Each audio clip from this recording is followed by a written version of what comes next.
What's up, guys? All muscle coming back to you. I haven't seen you in a while. I know you guys have been waiting for me to come back. It's my boy right there. Anyways, this project CL55 fully underway. Knee deep into it. Look at this. It's a nice little motor. We're gonna have to fix a couple things on it. Looks like it's got a valve cover leak right in that corner, dripping out of the back corner. I mean, it actually gets pretty damn messy. These things leak. They leak out of those valve covers heavily. Anyways, as you can see, we have the engine and trans completely pulled from it. The subframe is down with the suspension. Also, we had to pull the exhaust complete just this way, just like you see it. The reason being the bolts to the collector here were just seized on there. So we just dropped it just like you see it here. We're going after this frame rail section at this point. Nice buckle right in here, so we're gonna take care of that. As you see, we're drilling out the spot welds. We got the ones here marked in, basically just marked in pink. That way I don't drill out something that I don't need to drill out. So I just go in beforehand and mark them. That way I don't over drill something or drill something out that I'd have to go back and repair. We've already taken this section off. This thing was completely mangled right here. So we went ahead and drilled out as you can see, all these spot welds have been drilled out all along here. You want a spot weld drill bit so that way when you get to the good metal that you're going to keep, there's not a concave hole in it or a lot of material missing. So there's a little concave hole there, but that's just a little pilot to keep you centered on the hole that you're drilling. But anyways, nice little tool to have. Just a basic drill bit, but it's flattened out at the tip, so that way it doesn't drill down too deep. These are the pieces that we removed off here.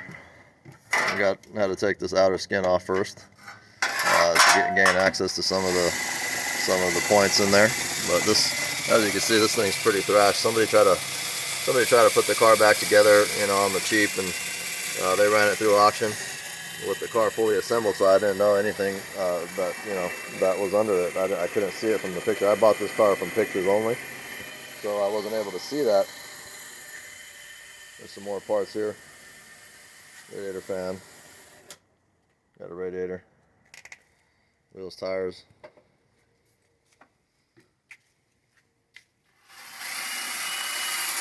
We'll walk you around a little bit. Actually, we just finished up on this Corvette. I have a couple videos coming up on this one. I might have already put one up, but there's another one that I got to do on this one. This one got hit from the bottom and basically took out the radiator. There's a radiator cradle under there that's an aluminum tubing style, and it sits in there and holds up all the radiator components, such as the condenser and the the radiator itself for the cooling system, the AC radiator condenser, and then I believe whatever else is up front. I can't remember now, but maybe any of the power steering coolers. I'm not sure if this one had a power steering cooler up on the front, but you get the idea. We had to replace that whole section, put a new radiator cradle under it. We did some rear wheel bearings on it. Should have made a video on that, actually. These rear wheel bearings were interesting, and they're actually a real common problem. There goes my CDI.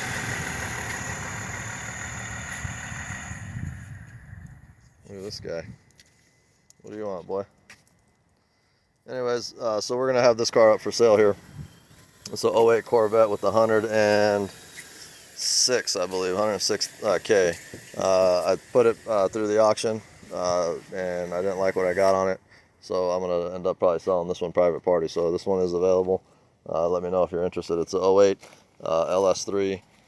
Basically, I think it's an LT3 package, or I think it's a 3LT is what they call it. And you got 106K on it. It's an automatic car. So that's that. And hopefully this CL, actually, we got real deep into it. I mean, it's something that I kind of want to keep for myself.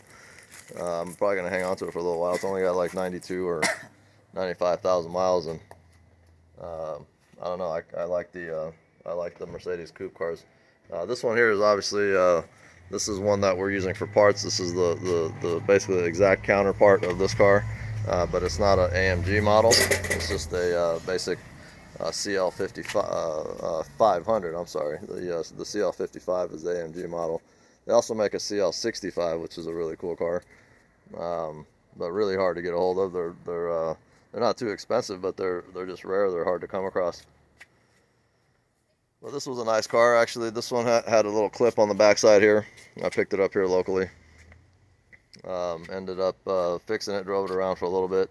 I just didn't put a new bumper on it, so I drove it around, just goofing off with it. But if you've seen this CL here, when I first got it, these wheels were on it, and I thought it looked terrible. I don't know, some people's opinion might be different, but I didn't care for these wheels, and you can see the tire stretch. I mean, this thing, I don't even know what that's supposed to represent there, but it looks pretty silly in my opinion. But anyways, we ended up putting the AMG wheels back on it. This is the set that goes basically factory on this car. It's the factory set. I also had another set of AMG wheels. I was running on my E55, which I'll show you here in a second, but I was running these. And these are off of a E-Class, 2009 E-Class, just like this one. And we ended up, I was just kind of seeing the look of both of them. This car actually also came with these wheels, the same style, a little bit different in the front, I believe, because we tried putting the CL wheels on the front, didn't work. But I kind of like that. I like that 5-spoke style there on the E55, so I'm going to keep that. I'm going to keep those there. I'm going to put the original ones that are these back on the CL. I just wanted to see how we could, swap stuff around and get it to fit. I also have a set of E63. Basically, those are the E63 was it was a 2012 model E63 that had a little wider stance in the rear, so I think I can get 285s. What are they, 285s, dude, or 295s that we can get on those? 285s. You can probably fit a 295 on there if you want. What about these? These were just 265s on the rear of this car, I think. Yeah, right? The factory is 265 in the rear. Yeah, that's not going to be enough. 245 in the front. I mean, 285, 265, you get a little bit better bite on the 285s, which is going to be cool. So we'll see how it hooks up. I mean, I'm kind of excited on getting this one done. But as you can see, we've got a long ways to go yet, and we're just working away. This is, I mean, it's interesting. It's fun. It's always something different. So I always, always enjoy what I'm doing. At the point where you stop enjoying what you're doing, then you got to take a break and come back later, because then you start breaking stuff. You don't want to do that on this car. You lose your cool real quick. You get expensive real quick. You get expensive real quick. No, this car is actually put together real well. I mean, everything on this car is tank style. I mean, it's, I don't know, some of this sheet metal and stuff on here is just extremely thick and hard to work with. A lot of the stuff actually comes apart fairly easy though, like the subframe and all that. That was pretty easy, right? Yeah, once you figure it out, it's good. It's just everything else that's in the way is the hard part. Oh, you know what? Actually, you're right. Those damn hydraulic lines. I mean, there's the hydraulic system on this car for the suspension, the hydraulic suspension. What do they call that? The ABC or something like that? Yeah, the ABC suspension. The ABC. I think there's a name for it. ABC something, right? I don't remember. I can't remember what ABC stands for, but whatever it is, it's the ABC hydraulic suspension system on this car. I mean, there's lines and couplers and different things that I mean, they're everywhere. It seems like anything that you want to take apart, that like has to be factored in, and you have to actually work your way around it. So anyways, it's interesting. We got this car apart. This is actually the first CL that I've taken apart here, just like this. I haven't taken one of these apart yet. But like I said, it's once you see how it goes, it's actually pretty self-explanatory. And this is an 03 model, so the way this is put together in 03 is actually pretty damn impressive. I mean, there's a lot of things on this car that I've seen, such as I don't know, fasteners and clips and And just overall, the way the thing's put together, it didn't really start showing up on other types of cars until like 5 to 7 years later. I mean, some of these cars are just they're that advanced. And this is a '03. All right, this car came out in 2000, 2000 or 99. 2000. Pretty sure it's 2000. Yeah, this body here came out in 2000. It was you know, they had the CL500, which was this, but the AMG model never got supercharged. This was the first year of the supercharged edition. They had a 5.4, I believe, non-supercharged, and didn't make quite as much power as this, but they were pretty decent cars. But this one's an absolute beast. It's a fast car, I'll tell you that. But and it's not. I mean, it's not the fastest thing I've ever driven, but definitely fast for the amount of luxury that this car provides. I mean, once you're going down the road in one of these, I mean, pretty much you feel like you're like the only one on the road. Yeah. Like there's no noise in it. There's no squeaks. There's no rattles. You don't even have to hold the steering wheel. I mean, You're going 80. It feels like you're going 20. yeah, yep. But anyways, I'm gonna be hanging on to this car for a little bit, and we're gonna get back to work. It's kind of getting a little gloomy, a little dark on us, so we're gonna try to wrap this up here for now. We'll see you guys on the next one, but I'll keep you guys posted. I'm gonna be doing you know, all this framework and getting it dialed in. This frame here, because of that buckle, because of the buckle, it's sitting in a half an inch this way. So once we get rid of this is trash. We'll put the new frame rail in there, make sure the measurements are right. We'll pull it back. Actually, the shock tower is also leaning.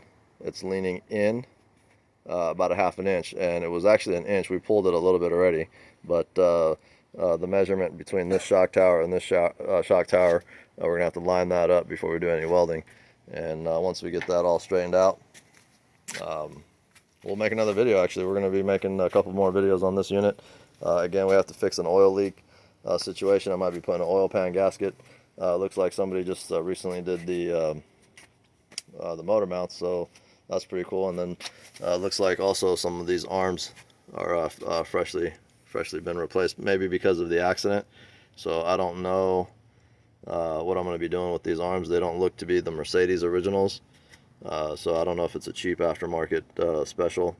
I'm going to have to look at what I can find on those. But if I can find something nice that's not one of the super cheap aftermarket specials, I'm going to go ahead and replace the suspension on the front end, because a lot of the noises and stuff that come in from the suspension are from this torque arm.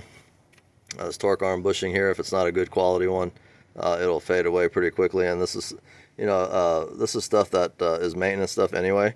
So I might just go ahead and do it, because these ones being new on this side, I think because of the accident, the other side is already old. So if I buy a set, I'll probably just replace the whole thing here on the front end. And then somebody actually just put brand new rotors on it. I mean, I don't think these things even have 500 miles on them. Nice puncture hole in the dust cap, so that you get all kinds of shit in your bearing. That's how people work on cars. Actually, another quick thing.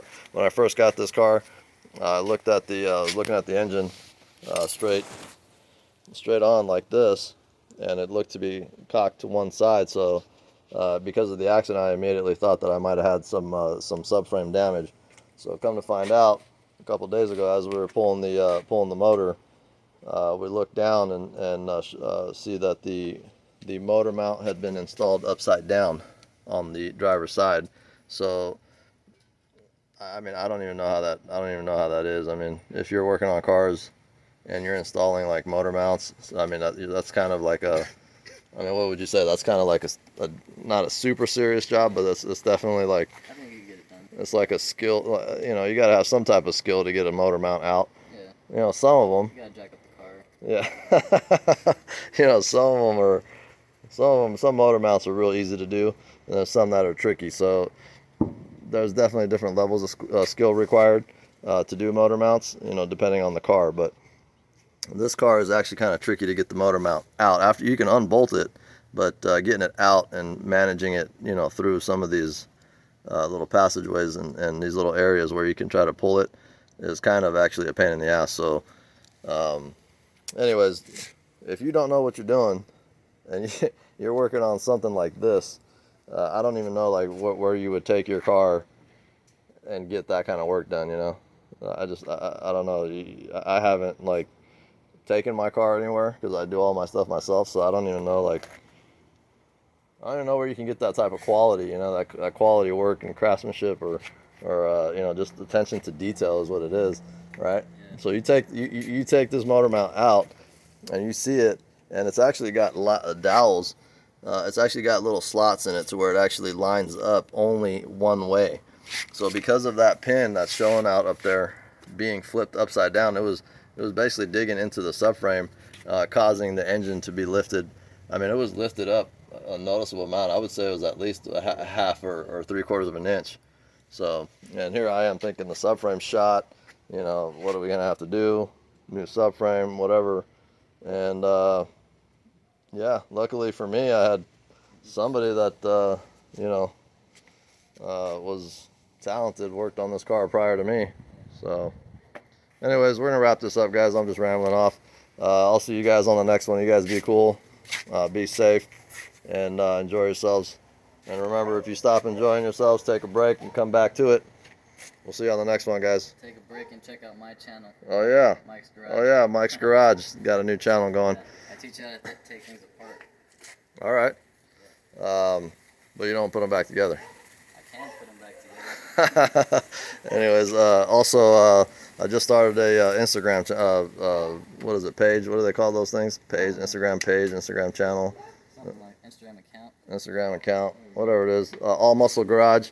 I post a couple things on there here and again. It's just it's fresh. I just started it. You guys check me out on that. All Muscle Garage on that one. You guys be cool again, and I'll check with you on the next one.